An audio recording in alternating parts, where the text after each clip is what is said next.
So I really like watching TikTok while I'm painting, but only when I'm painting things that are abstract artwork that kind of helps me heal my problems. That's when I like watching TikTok, because my TikTok feed is like fully curated to only give me, well, yes, some funny videos, dancing, not anymore, but like all the videos that pop up on my page are people trying to seek therapy for their traumatic childhoods. And first, let me say, if you're a person who gets annoyed if someone says trauma or triggered, or if you're annoyed if someone says that they have PTSD and they never went to war, like if those things annoy you, this won't be the video for you, because I think that's not fair. Anything can be traumatic to the brain, and especially when you're a child and you're going through things that aren't normal, definitely you're experiencing trauma. It's not just that you have to go to war to experience like extremely traumatic things that affect your personhood. So all of my abstract artwork basically revolves around these traumas that I've endured, things that I've observed in the world, things that make me uncomfortable. There's a lot of things that make me uncomfortable, but a common theme that I've noticed is I hate when people are peer pressured. That really will trigger me, because there's something sort of insidious about peer pressure.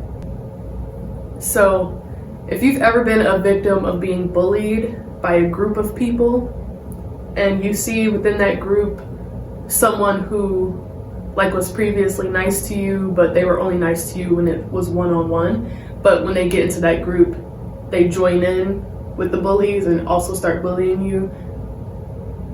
Peer pressure. Peer pressure can cause you to act in ways that you wouldn't if it was just you.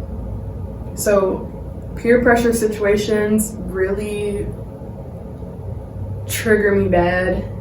I get nervous when I see groups of people, because whoever is like the leader of the group is how all of them will think collectively, and it just really, it makes me feel unsettled and uneasy, because I know that the choices and the decisions that someone makes in a group of people might not be what they would do alone. And so a big thing for me in my adulthood growing up was trying to, one, recognize those behaviors and stay away from people who involve themselves in that. And it's not just seemingly harmless things like making fun of someone. Drugs that you wouldn't seek out on your own. If you're in a group of people and they're all doing it, they will pressure you into trying that. I didn't really drink alcohol until last year, and I only started because of peer pressure. You know, like there's just so many things that are, it's bad for you, for your personhood, that you only engage in it because there's a group around you and you feel pressures to do things differently. So say if I'm having a hard time dealing with feelings like that, that's what I would try to put into my abstract pieces of artwork.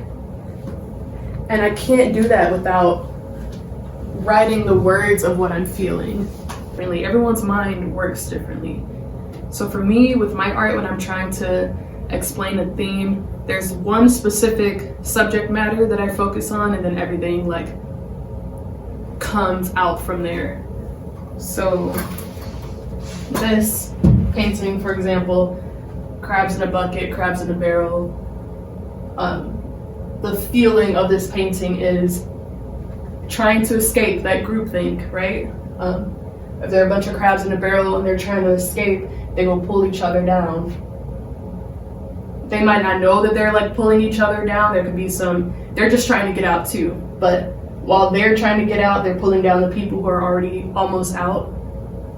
And so crabs in a barrel was the depiction that I thought of to display that feeling that I have of people's unconscious and their conscious behaviors pulling other people down, which I think is terrible. It's a crime. You shouldn't.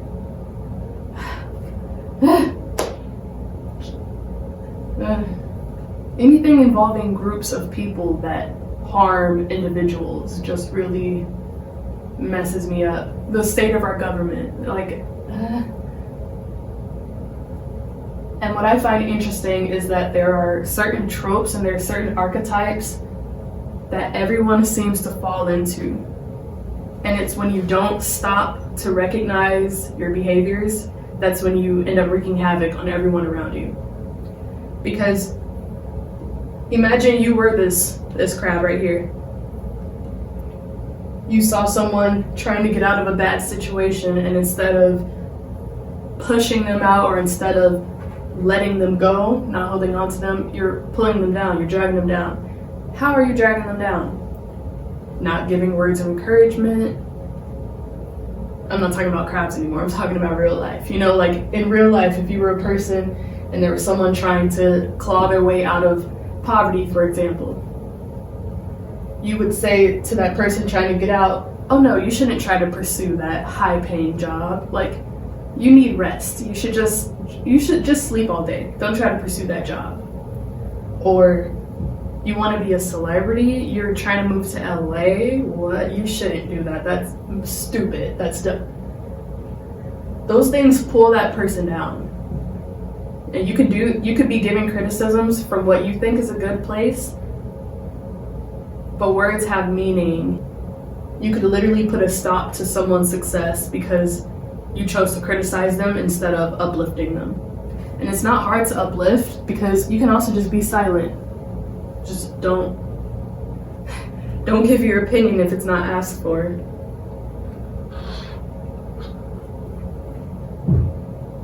And so I can't display all of that through imagery. So once I have the idea for the subject, and once I get a depiction of what I think can explain that feeling, then the rest ends up the words around it that kind of encompass this feeling also. And this is the exact same as me painting like a crushed can. This is the exact same as me painting a crushed can. For me, the crushed can encompasses all of those feelings, and then I don't need to include words. And so today, what I'm going to finish working on is this painting behind here, or this painting right here.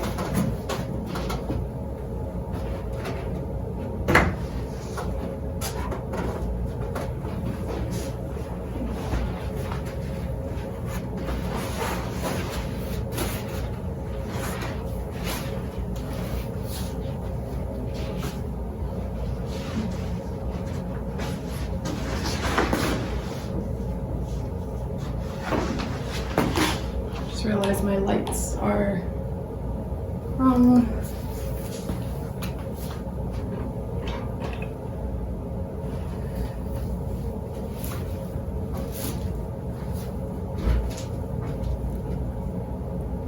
So for this painting here, the subject matter, I don't know if it'll stay, but it started as a cat. Now, I like cats because cats pick and choose who they like. They don't just give you like unwavering attention from the start. They're not like dogs. They don't just let anyone in. Cats have boundaries, and sometimes people don't like cats because they have boundaries, which that's a weird behavior. Like, why would you dislike something because it has boundaries, right?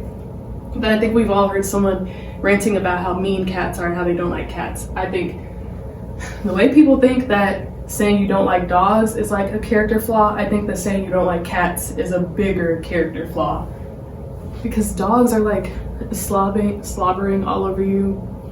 They stink real bad. Like, not liking dogs is not the same as not liking cats. Fight me on it, I don't care. So cats, they can be mild-tempered, they can be angry, they can do whatever they want, and I don't know.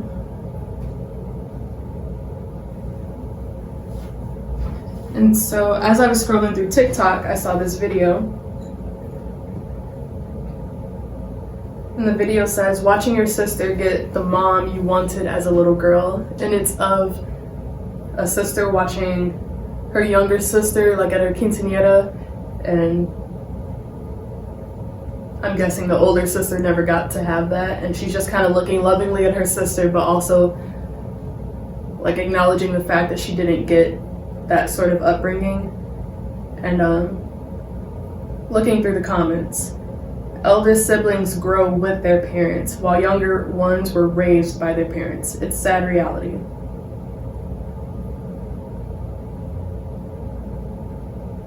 And then a comment, if my mom has truly changed, then that means she was capable of change, but I was just not worth changing for.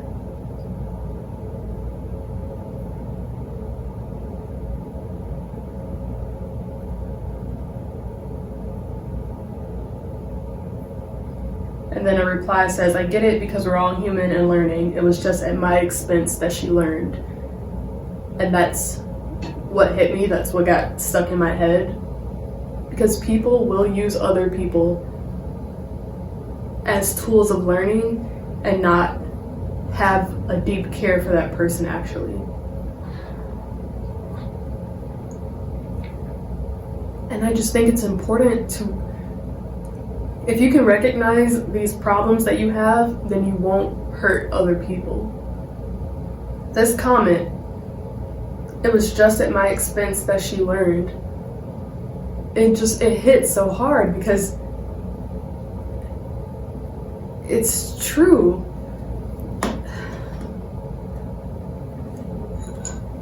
And so then you learned at my expense.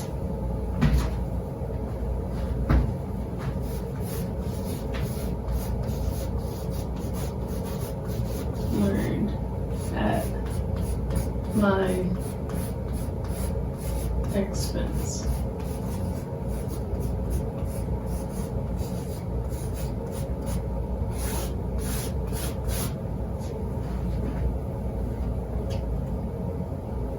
There's a certain scenario that happens where,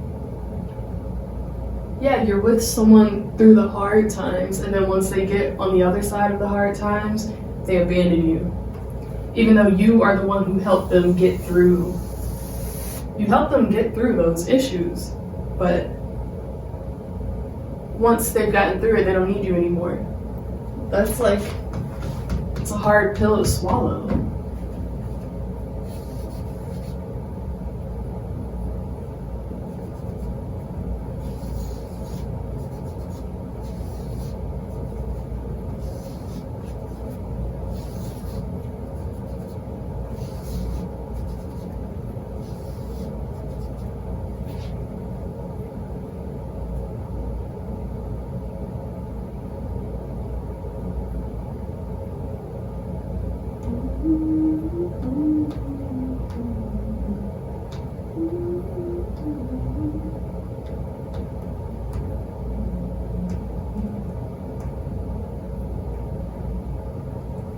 So this cat's out the bag.